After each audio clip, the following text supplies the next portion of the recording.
We're basically a scrappy biblical startup is what I like to say.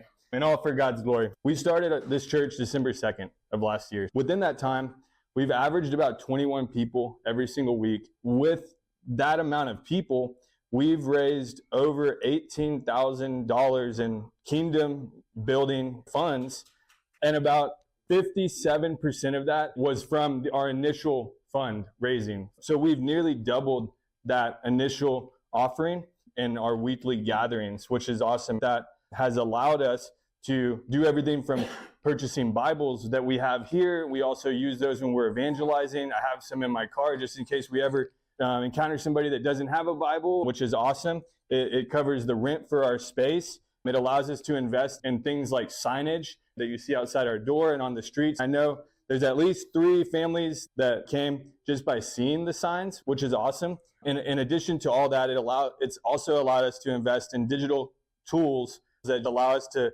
capture what we're doing here and not keep it in this room, but send it out to the world. We have YouTube, Facebook, Instagram, and we post every week, whether it's the live stream of our church or a little snip of Vincent's teaching.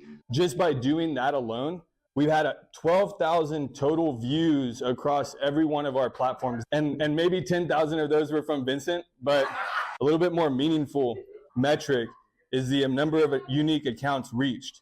We've reached about a fourth of that in unique accounts. So 3,300 unique accounts across all of our platforms have been reached by just putting out the digital content itself. God is definitely on the move. I believe we are exactly where we need to be without stretching ourselves too thin or growing too fast. Today we're in this single room.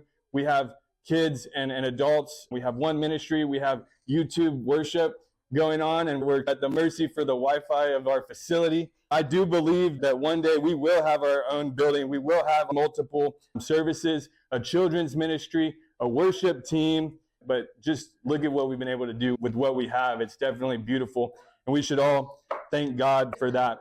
Thank you all for supporting, for showing up. I thank you all for your prayers, your generosity, trusting Pastor Vincent and myself to guide y'all. And we're always here for you.